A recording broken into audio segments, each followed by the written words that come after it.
most common pitfalls I see from people trying to optimize their energy levels to perform their best time after time, well, it's a few things. Adding instead of subtracting. So instead of doing less and prioritizing getting more sleep, say, or just taking a breath, people jump into productivity hacks and supplements and exercise routines and more, often all at once. And they try to change everything at once and are then quick to throw in the towel when something doesn't deliver immediate results. Another is setting unrealistic goals. For example, an exercise routine. Exercise improves energy for a number of reasons. The first step to starting a consistent exercise routine, though, isn't setting the goal to go 5 days a week and jumping into the fitness classes or signing up at the gym. It's deciding what type of exercise you'll actually enjoy doing, and then finding a place to do it that is conveniently located at a time you can get to on your busiest days.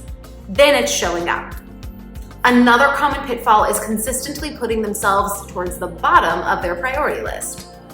Before you can practice consistent self-care, you have to start with self-worth. You have to believe that you are worth it, otherwise you're not going to do it. In terms of cultivating a mindset of success to help people in the face of adversity, everything I do is science-backed, people-proven, and continuous learning is a daily commitment.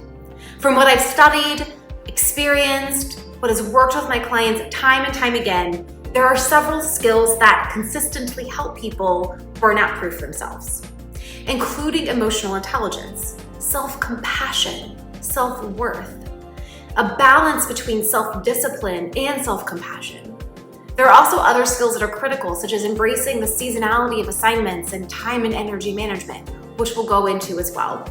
Self-care is critical to your professional journey, and the first step for some is to stop calling it self-care, if that term feels trivial to them. Self-care has become so commercialized that for many it's lost its meaning. It feels trivial or luxurious, something you have to earn. You have to burn out in order to earn the right to have a few minutes of self-care. Self-care is also taking your prescriptions as prescribed. It's getting your doctor's visits done. It's personal hygiene. It's sleep and leisure time and exercise and nutrition. It's financial wellness.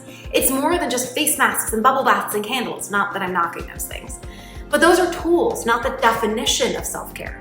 So one way to get people to prioritize self-care is to change the name to something like performance recovery or self-investment or asset protection, because you are performing in your work. If you are a high achiever and a doer and trying to perform your best day after day, you need to recover daily, and that's self-care. Asset protection is a nod to the fact that if you don't prioritize your health and well-being on the front end, you will pay for it times over on the back end. Prevention, self-care, self-investment is cheaper than correction. My passion for this work is fueled by a mix of experiences. My business, this focus, is the intersection of my personal, professional, and educational experiences. Throughout my career, I've experienced various stages of burnout, including the full-blown final stage. In fact, that time was when I was living and working in LA. I left LA 18 years ago as part of my recovery from what I didn't realize was burnout at the time.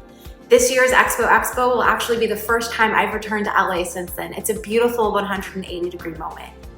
More broadly, I've seen how burnout affects employees, managers, business owners across industries, how it affects society. And I firmly believe that it doesn't have to exist. I believe we can create workplaces and communities that inspire us to do our best, to be our best, without driving us to burnout to get that job done.